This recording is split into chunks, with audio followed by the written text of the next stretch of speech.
Hey, what's up, y'all? This is the Mother's House Podcast, and I am D. Sean. What up, Cuzzo? This is Corey. Peace to the family. Peace to everyone out there. What's up? What's up? What's up? Chillin', what's up with you? Cool. Just another day in the life of a young black man trying to make it right, trying to thrive as he can. Yeah. You know? Oh, shut your lame bar having ass up.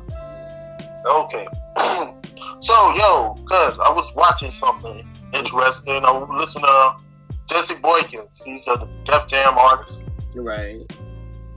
Just dropped his album called Bartholomew. Okay.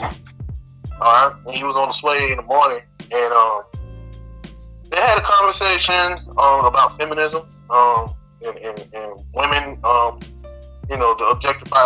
the objectifying women in other countries, like in Europe areas, like in Europe, like in Africa. And don't get it twisted. We know it goes on pretty much across the globe. But he says, according to Jesse Boykin, he says it's a little different because where in like places like Europe, Africa, Asia, their thing is about it's more educational, where ours is more entertainment. Mm-hmm. Where our culture is more focused on entertainment, their culture is more focused on educational, history and traditions, and we're just so gun-ho onto what's cool and what's hot and what's new. I want to know, made me think, is that true? And if it is true, why? And where is that where we at as a society now? So I just want to kind of have a conversation with my cousin about that. Oh, okay. So go ahead. So what do you, first of all, let's start off with the objectifying women. Do you think when it comes to objectifying women, we know in hip hop culture and in a lot of different genres of music, women have been objectified throughout the culture. Do you think that it doesn't play a big part across the globe or affect women across the globe too? I think it does. I just think it does in different ways. I think women are just treated differently across the globe. I think they don't have the same rights as men across the globe. I just think it happens in different ways. Right, facts. Yeah. I guess with the United States and with hip hop, you see more of a sexual way with the objectifying of women. But I guess you can almost consider having women like in like Muslim countries in Saudi Arabia, like the Middle East, when they're like covered up and can't show nothing. That could almost be like kind of objectifying women too, because it's almost like you telling them that they can't be anything and you only can be, nothing. Like you can't have an identity, you can't have any type of image, you can only be an abstract object almost. So that can also be seen as objectifying women. So I think it can be seen in different ways. It is. It's a trip. I was at work the other day and got a dude. He's from I don't know, he's from Iraq. I think he said he's from Iraq or somewhere like around those parts. And he was like, man, yo, bro, he tried to be hip, cool. Yo, bro, I need me a freak. And I'm like, oh, okay. Get your weird ass away from me. But he kept on going on. He was like, no, you don't understand. I want me a black freak. I'm like, whoa, hold on, bro. What the hell you mean by that? Nah, man, I don't mean no disrespect. But I'm like, okay, well, what if I said I want an Arabic freak? Right. He got really pissed when I said it. He got really upset about that. That's the thing. Their culture and their way of how they treat their women. How they want to treat their women. They want to keep their women secretive to them. It's all them. It's for them. And this and that. Like property. Like you can't talk about my sister. You know what I'm saying? But when it comes to our women, black women especially, anybody can have a go at it. You know what I'm saying? And that's anything black. That's black culture in America. Like it's a free for all. Like who wants sin? Come on. like I said, everybody's invited to the cookout. Like it's just we're the most welcoming, open arms having motherfuckers on the planet. So. I mean, it's very interesting. But as far as what he said about the objectifying, granted, you know, I understand what he was trying to say. What he's saying, he's basically saying like it's different because cultural and educational is different. You know, between the cultures. You dig what I'm saying? Where ours probably be more sexual, theirs probably be more restrictive as far as political and you know, educational and traditional rights. You dig what I'm saying? Then he also made a mention that kind of had me go to the feel about, do America focus more on entertainment, on how we look, how cool we are, than education, opposed to places like Africa, you know, Europe, Asia, all these other countries or nations. You dig what I'm saying? Right. How do you feel about that? Do you think that's some truth in that? If you're looking at the culture that's today and where we at today. I can't say too much about other cultures because the traveling that I have done, it wasn't to like study abroad or really get involved with the culture, and it wasn't for that long. For entertainment purposes. Right, exactly. But I would say that, you know, most of the foreigners who come over here are educated. The majority of them are. And I mean, it's not, you know, it's not a surprise that, you know, we are the entertainment capital. You know, we are very focused on our celebrities here. You know, we've talked about that before. So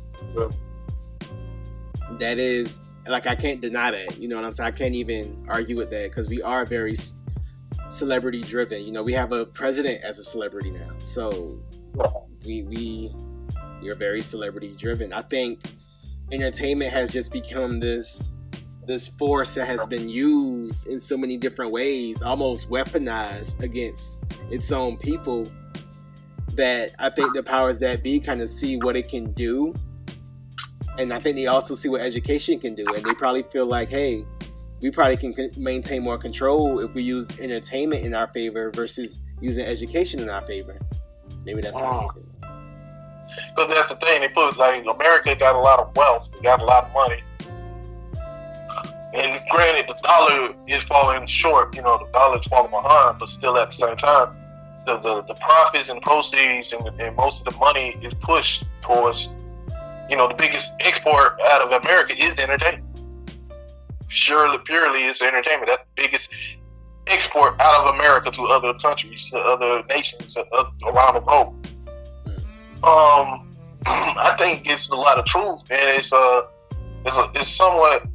Is it a hard truth? No, I think it's a fact. Like, if you look at how we interact with each other towards social media, what our conversations are around social media, what our focuses are when it comes to certain, like, for instance, granted, Black Panther was a great movie, very culturally impact, but it is a form of entertainment. You know what I'm saying? It made $1 billion. You know, $1 billion would have put into the STEM program for young Black boys, Black girls to learn about, you know, tech. $1 billion was put into these school programs to bring more job opportunities and skills back to the youth. And I think it's a problem within our country that we have that really have a real dialogue, real discussion on, you know? Right, and I don't think it's not that easy to kind of say as far as, like, you know, we could have put $1 billion here instead of $1 billion there. But yeah, I think it's a little bit more complex. But don't get it twisted. Now, these other countries focus on entertainment too. Yeah, they do. They put the money up for entertainment too. Yeah, big time. But they see how America making money off of it, and they want to make money too. You know what I'm saying? But like I said, but our main focus, like their push is towards education. You see, you know, African kids are learning more about technology in quote unquote third world countries. I put that in quotations. In Asia, they top in the market in technology. You know, in math and science. You know, in Europe, I don't know what the hell they do. But you know, it's like within our culture, you know, celebrity is very highly praised in America. And they get praised across the globe too, so don't get that twisted. You know. And also, a lot of us still go to school too. Like, I don't want it to sound like America just this dumbass country that don't go to school. Yeah, right. Because, you know, our educational system. I was gonna say our levels for secondary education is still really high too. Yeah, it is. You know what I'm saying? Like, black women are the most educated group in America, which is a great thing. But it's the thing, the level of education, the type of education that we push, the type of job industry that we push, the type of innovation that we push into these kids and young women and young men, it's not on the same level as these other countries. Like, America is down when it comes to education. You know what I'm saying? And that can be due to lack of knowledge on history, lack of knowledge of consensus and stats and stuff. Like, it's a lot of different avenues when it comes to education that we just lack in. Because if we was up on our educational stuff, I don't think Trump would have been here. It can also be on purpose. If he would focus more on education, Trump would not been in office. He wouldn't even have a chance. So people would have noticed, you know, like, yo, this is some bull job. They're telling you a false hope, false dream. You know, some people say Obama would have to try a little harder to become the president. You know what I'm saying? If we was up on our education. But that's neither here nor there. We at this point where we at now. So how do you fix that going forward? How do you push that going forward? And I ain't saying like you got to get rid of you got to get rid of music and you got to get rid of entertainment. But why can't that coexist? Why it got to be the either or type of situation? You know what I mean? Well, I mean, I think they kind of do coexist. Like, I think, like I said, I don't think we're as dumb as we seem in America, but I do feel like there is kind of a dumbing down of America. I feel it's like they want you not to know certain things. I mean, that's probably the whole thing with net neutrality. They want certain information to be, you know, under wraps and never ever to be, you know, let out the game. So I do think, and I don't think that's just America. I think that's everywhere. Because even when you do get educated, a lot of these people get quote unquote educated, but they really just getting brainwashed. So it's not really, you know, and that's including the people who come from overseas. So it's not like education can be a lot of different things, but just for the sake of the argument, as far as like, I guess, college education and traditional education, I think it also is about, you know, when those people are young, they be thinking about America and stuff. Like, they be planning to come here from like real young ages, and they be trying to get over here, and they have family over here already, be telling them about what's going on. And I think we don't really have to have education. I think we're starting to realize that too. Like, it's important, but when you come up in America, I feel like you kind of can avoid education. You can. You like literally you can. And by education, I mean, I think it's detrimental to your to the progression of your community, or progression of whatever group of people that you like. By education, I mean like I would say like a 4 or 5 year or a master's degree. Like, you can get educated by just getting an associate's degree, a trade or something. You don't have to. I'm sorry, I don't mean to cut you off, but that's the thing. I don't think, like, for instance, I don't know how their school system's set up in other countries, but I doubt they have people with master's degree, and some people do have master's degrees in old countries and got universities and stuff like that. But I don't think, like, to be an electrician, you ain't got to go to a 4-year college to become an electrician. You know what I'm saying? In other countries. You know what I mean? You don't have to, like, sir, like in Puerto Rico, you can become a doctor within 2 years. You know what I'm saying? Not Puerto Rico, what, Cuba? Yeah. Like, I think here in America, we monetize and capitalize education to the point where either you have the money to go to get the education, you know what I'm saying? Right. Or if you don't got the money to get the education, you got to find another way to make money. You know what I mean? Right. That's the problem with America, that we don't put our focuses on trying to make it easier for kids to get education and properly educated. So if you go to the schools now, even when we was growing up in school, we ain't get properly educated.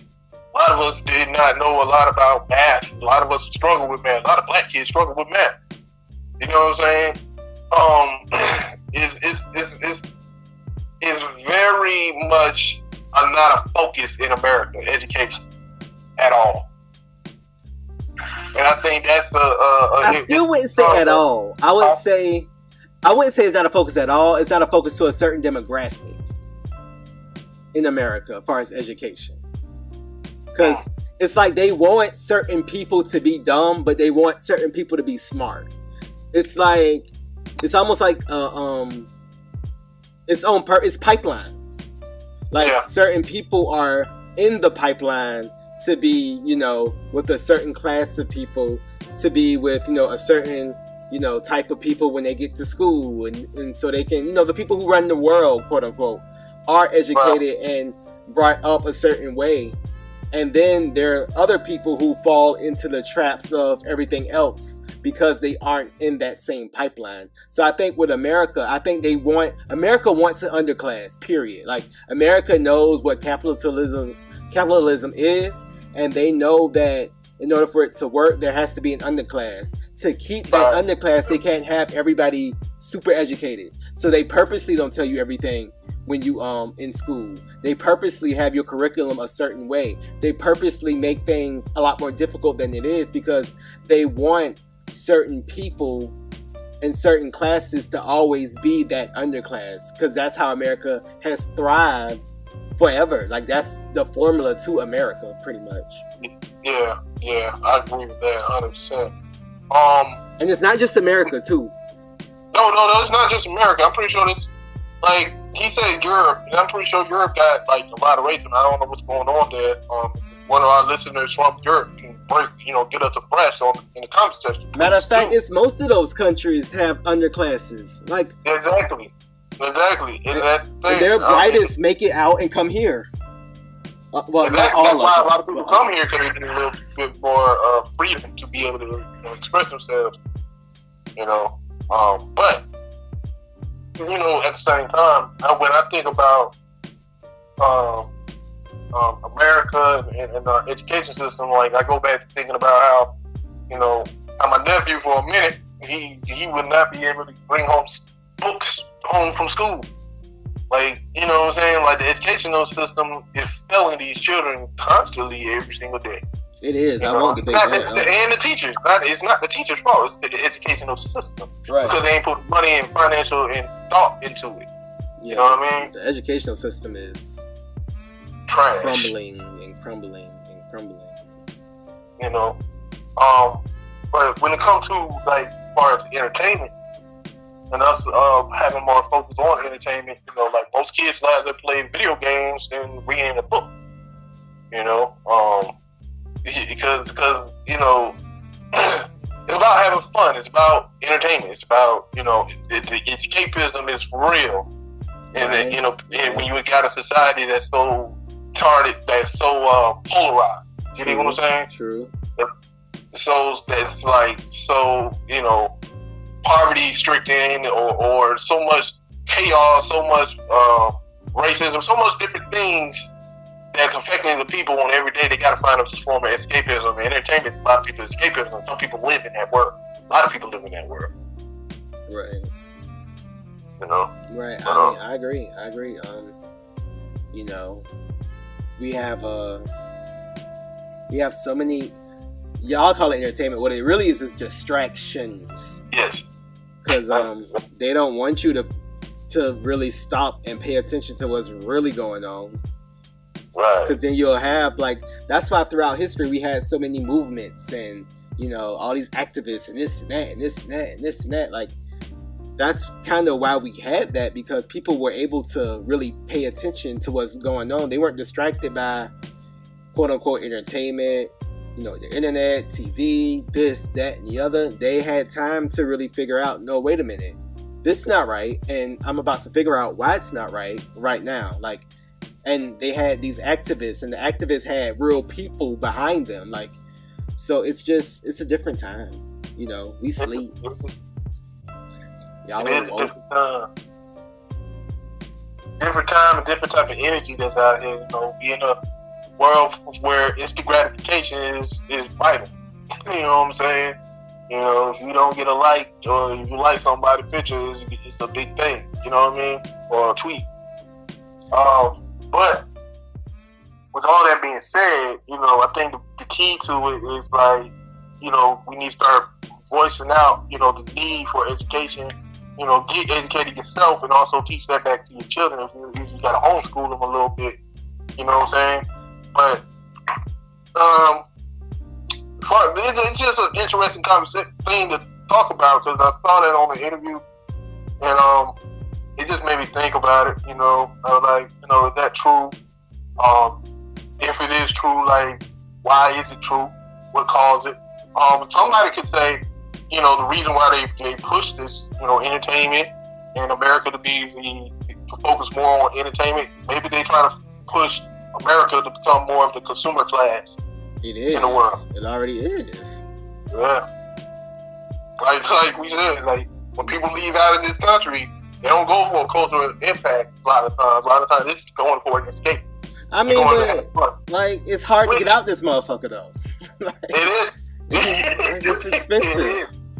It's hard for us to get out. Somebody will say it's not that hard as you may think, but, you know, a lot of people don't know the tricks and trades and how they can get out, or have the money to, or resources to do it. So. Right. Everybody ain't got, even if a $300 or $400 or $500 plane ticket, which can be cheap for a plane ticket. Everybody still ain't got that. It's a lot of, I think what a lot of people think about America is that it's all flashy. It's a lot of poor people here too that can't leave their block, that can't leave their town.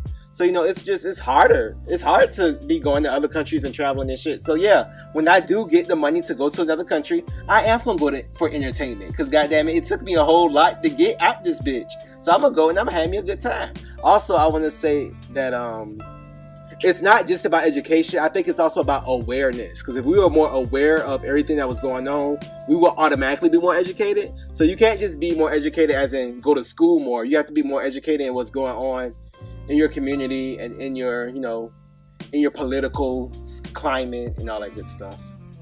Facts on that, cuz. I mean, yo, I think you said it right there, cuz. We're going to end it right there, man. Let us know what y'all think about this conversation, this topic. I'm still trying to figure out how I'm going to headline it, but, you know, we'll get there. You leave a comment. Definitely build on this conversation. You know, any last word, cuz? Nah. Yeah. Well, thank y'all for listening.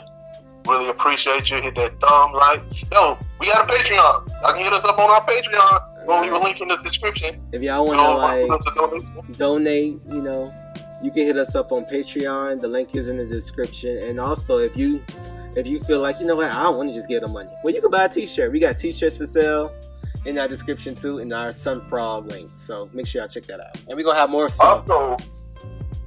Also, y'all, if y'all want to try to get interviews or anything, and y'all want to have a conversation, that kind of stuff, you know, if you sign up on our Patreon or hit us up on our email, we definitely look forward to, you know, chopping it up with you guys, the guys and ladies, you know, and just, we don't want to overflow with crazy, but, you know, just open it up. But thank y'all for listening. Until next time, peace. I will not raise my daughter differently than my mother raised me. The rearing I got from my mother, words cannot express. I could live in any time, I could live in any country, I could live on any planet, and I would be fine. What was the key? What did your mother know? What truth was coming through your mother that's going to come through you to your daughter? My mother gave us aphorisms to learn as children. And the one that there are two that stand out foremost in my mind.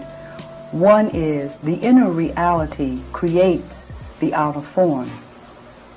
I learned this when I was in grade school. I was very young. And the other is the universe bears no ill to me. I bear no ill to it.